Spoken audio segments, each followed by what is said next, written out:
क्या करी पागल लड़की, दरवाजा खोल।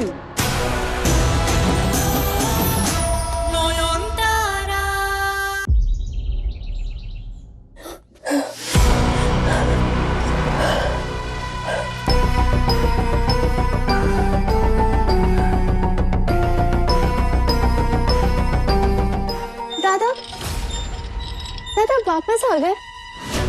सूरजो, ये क्या तरीका है? आधा पूजा छोड़कर चला आया और अपनी स्वर्गवासी माँ का तर्पण बीच में छोड़ के आ गया। मेरे फोन का जवाब नहीं दे रहा। क्या है ये सब?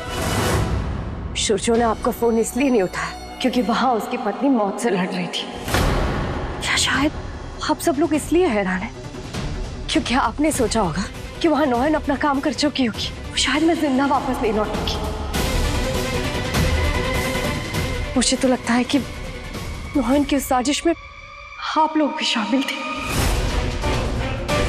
हाँ, साजिश। मैंने अपने आंखों से देखा है, भूतों की मदद से वो शाओली की जान लेने की कोशिश कर रही थी। और बस बंद करो अपनी। एक बात कान खोलकर सुन लो, तुम दोनों के कहने पर हम नौयन को दोषी नहीं ठहराएंगे। जब वो आएगी तो उससे बात करेंगे, उसके बाद ही कोई फैसला लिया जाएगा। नौयन घर में वापस नहीं आएगी। क्या कह रहा है तू? मैंने अपना डिसीजन सुना दिया है छोटू माँ। अगर वो औरत इस घर में वापस आई तो मैं और शाओली यहाँ से हमेशा के लिए चले जाएंगे।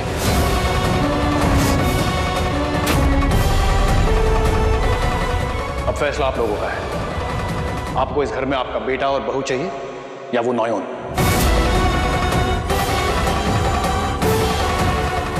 मेरी काली शक्तियां काम कर गई।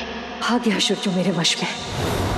शाओली ने जिस तरह से इसे अपने वश में कर लिया है, लग ही नहीं रहा है कि हमारा सूरजो है। एक नौयन ही है जो शायद इस जहर का तोड़ जानती है।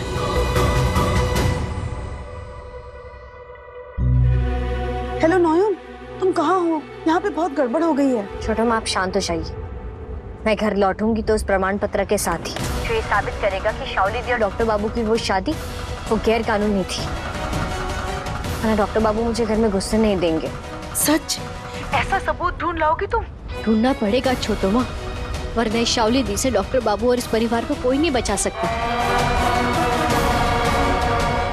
हाँ नौयन, सूरजो तो एकदम रट्टू तोते की तरह वही बोल रहा है जो वो उसे सिखा रही है। मैंने कभी भी सूरजो को मुझसे या दादा से इस तरह से बात करते हुए नहीं देखा है। छोटो माँ, शाओली दी ने डॉक्टर बाबू की आत्मा पर कब्जा करना शुरू कर दी है। इससे पहले कि वो उन्हें पूरी तरह से अपने वश में ले ले, हमें उन्हें रोकना होगा। आप मुझे बस इतना बताइए, शाओली दी की माँ का नाम क्या था? माधवी रॉय। ठीक है। सुमाई बाबू, मुझे आपकी एक मदद चाहिए।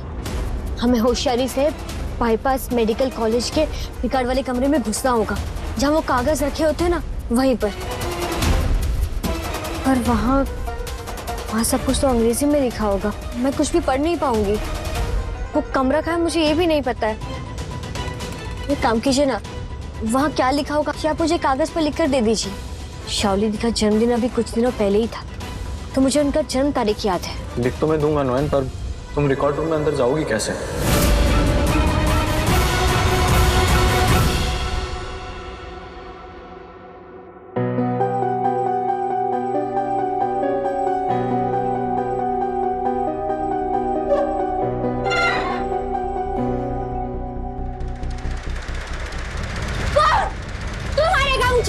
तू मारेगा मुझे? किसी में इतनी हिम्मत नहीं है। जो मुझे मारना है पहले वो मारेगा। कौन मारेगा? आप मारोगे? तू मारेगा मुझे? तू मारेगा? तू मुझे मारेगा? अरे कोई रोके उसे। मेरी बहन बहुत बीमार है, उसे क्या बता सकती हैं यहाँ पे दिमाग के डॉक्टर कहाँ मिलेंगे? भाई साहब, यहाँ दिमाग का इलाज नहीं होता, ये हॉस्पिटल है, पागल खाना नहीं। इसे कहीं और लेके जाइए।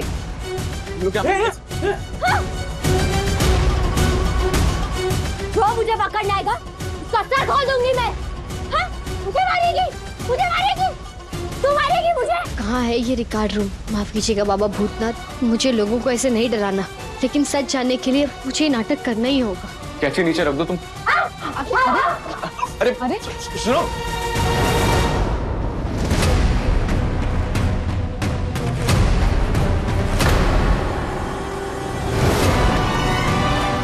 हो रहा।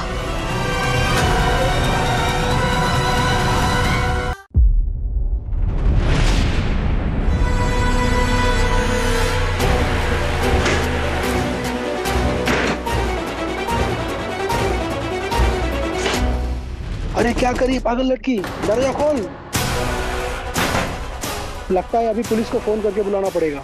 जैसे दरवाजा खुलेगा मैं इसे बेहोशी का इंजेक्शन लगा दूंगी, और कोई रास्ता नहीं। अरे क्या कर रहे हैं आप लोग? वो डर गई है बेचारी। मैं बात करता हूँ उससे। हटिए हटिए।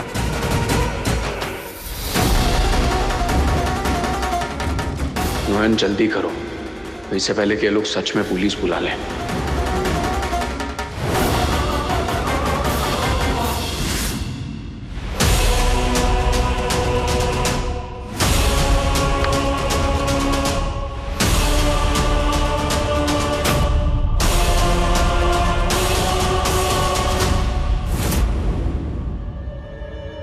शादी के प्रमाण पत्र पर जो जन्म की तारीख है, रिद्धि का जन्म उसके 1 साल बाद हुआ है। उस दिन उस साल सिर्फ एक ही बच्ची पैदा हुई थी, फिर रॉय परिवार में। माँ का नाम भी वही है, माँ तो भी रॉय।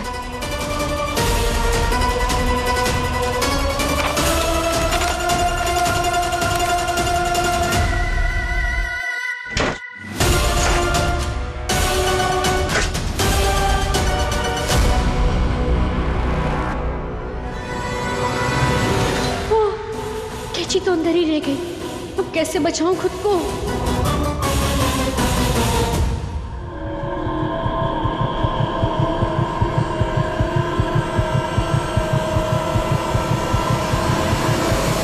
क्या कर रही हो? रुक जाओ रुक जाओ रुक जाओ।